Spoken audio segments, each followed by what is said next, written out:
परिस्थितियों के हाथ की कभी कठपुतली मत बनो। अरे भाई, किसी ने बड़े कमाल की बात कही है, परिस्थितियों के हाथ की कठपुतली मत बनो, क्योंकि हालात जो है वो आपके हाथ में है।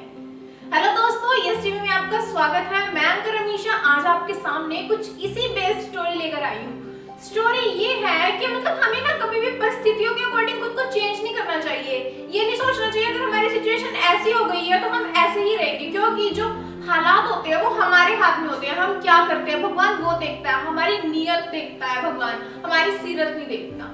तो ये स्टोरी आज मैं आपको कुछ इसी बेस में सुनाने वाली हूँ, इससे आप बहुत कुछ सीख। एक सुनील नाम का लड़का होता है जो बिल्कुल निठल्ला होता है, बिल्कुल डफर होता है। वो अपनी स्टडी में ना बहुत साल लगा देता है। वो एक क्लास को 2 बार रिपीट करता है, फिर भी वो जाके कहीं पास नहीं हो पाता। वो जैसे तैसे ग्रेजुएशन तक पहुंच जाता है। ग्रेजुएशन तक पहुंचने के बाद उससे वो जो ग्रेजुएशन की जो डिग्री होती है ना, वो उससे 6 साल में भी कंप्लीट नहीं हो पाती। तो वो हार मान चुका होता है, उसके घर वाले भी हार मान चुके होते हैं कि इससे कुछ नहीं होगा, इसकी शादी कर दो। आस पड़ोस के लोग कहने लगते हैं कि सुनील से कुछ नहीं होने वाला, इसकी शादी कर दो। उसके घर वाले उसकी शादी कर देते हैं। उसकी शादी होती है स्वाति नाम की लड़की से। स्वाति जो होती है वो बहुत ही संस्कारी और बहुत ही सुशील लड़की होती है और सबकी मदद करती है। स्वाति को अपने पति पर पूरा भरोसा होता है कि वो एक न एक दिन कामयाब जरूर होगा। इतने में सुनील एक टीचर की जॉब पा लेता है, वो टीचर बन जाता है। लेकिन जहाँ वो टीचर होता है ना, वहाँ बच्चे उसकी बिल्कुल भी इज्जत नहीं करते, उसका मजाक बनाते हैं, उसकी बात नहीं मानते। लेकिन आपको पता है ऐसा कब तक चलेगा? तो उसको स्कूल से निकाल दिया जाता है।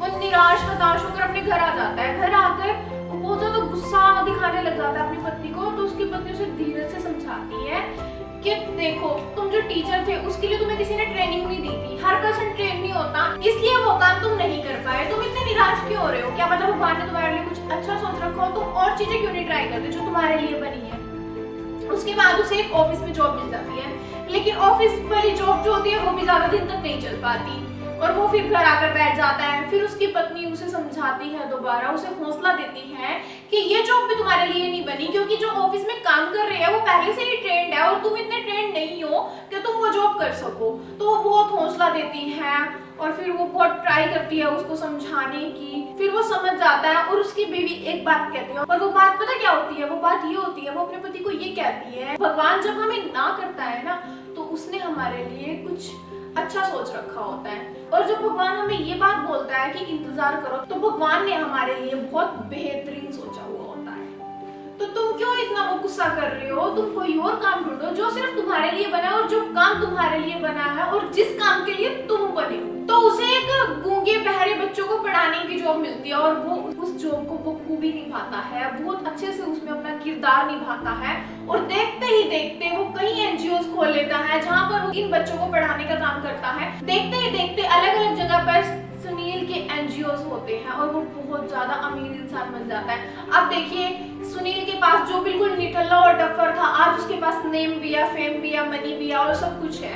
तो आप किस लिए हार मानते? आपको कभी भी हार नहीं माननी और अपने काम को पूरे करते रहना है, क्योंकि एक ना एक दिन भगवान हमारे लिए कुछ अच्छा सोच के रखता है। एक ना एक दिन हमें वो चीज जरूर मिलती है। तो हमने इस कहानी से सिर्फ इतना सीखना है कि हमें परिस्थितियों को देखकर ना अपने आप को उस परिस्थिति की कठपुतली नहीं बना लेना। हमें ये सोचना है कि जो हालात है वो हमारे ऊपर निर्भर करते हैं। हम जो करेंगे हमारे साथ वही होगा। हम जो अच्छा सोचेंगे, हमें हार नहीं माननी चाहिए।